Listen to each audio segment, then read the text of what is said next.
لالچ کی وجہ سے ہاتھی کے بچوں کو کھانے والوں کا قصہ اور نصیحت کرنے والوں کی نصیحت کو ترک کر دینا۔ ہندوستان میں ایک عقل مند نے کچھ دوستوں کو دیکھا کہ وہ بھوکے ننگے تھکے آ رہے ہیں۔ عقل مند کی محبت نے جوش مارا۔ اس نے انہیں سلام کیا اور کہا، میں جانتا ہوں کہ تم تھکے آ رہے ہوئے ہو اور بھوکے بھی ہو، لیکن اے دوستو، خدا کے لیے ہاتھی کے بچے کو نہ کھانا۔ یہ خوب موٹے تازے پلے ہوئے ہیں، لیکن یاد رکھو ان کی ماں ہر وقت گھات میں رہتی ہے، اس لیے اس کے قابل رحم بچے سے بچو۔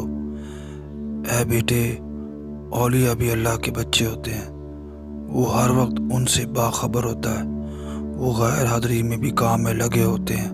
اولیاء بظاہر بے سہارا اس لیے بنائے گئے ہیں کہ عوام کی آزمائش ہو سکے۔ سب اولیاء سیرت کے اعتبار سے ایک ہوتے ہیں۔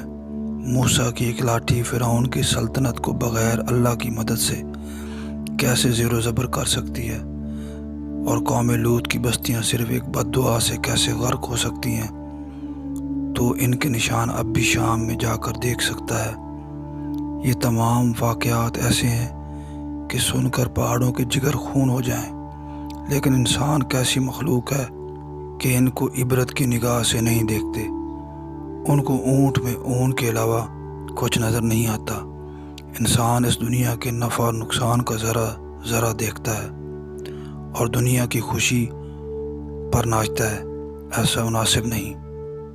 انسان اپنی ہستی کو مٹائے، لالچ اور شہوت سے آزاد ہو، تب خوشی منانے کا موقع ہے۔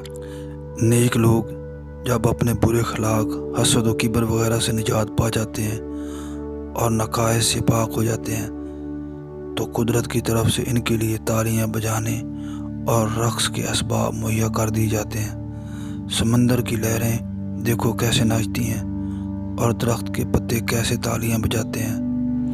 تم ان پتوں کے تالیاں بجانے کو نہیں سمجھتے، کیونکہ ان کو سننے کے لیے دل کے کان درکار ہیں، نہ کہ بدن کے۔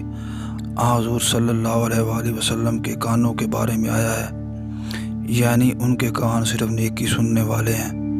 وہ ہماری بھلائی کے لیے مجسم کان اور آنکھ ہیں۔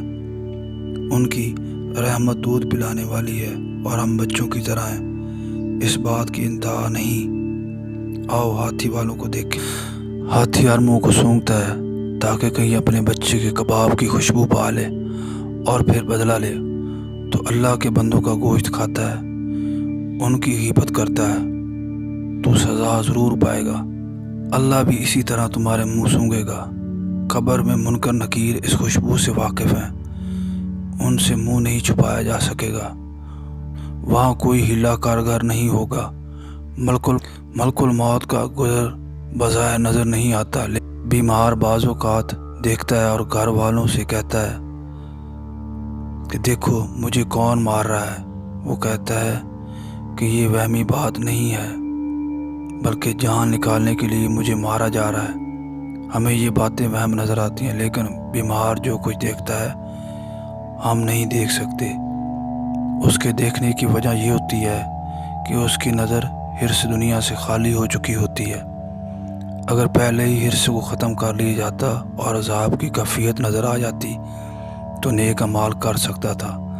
اب آنکھ کا کھلنا بے وقت ہے، اور بے وقت کا کام ہلاکت کی طرف لے جاتا ہے۔ جیسا کہ بے وقت نماز، جیسا کہ بے وقت اذان دینے والا مرغ ذبح کر دیا جاتا ہے۔ ہر آن انسان کے جسم کے اعضاء فنا ہوتے رہتے ہیں اور ان کی جگہ دوسرے اعضاء لیتے رہتے ہیں۔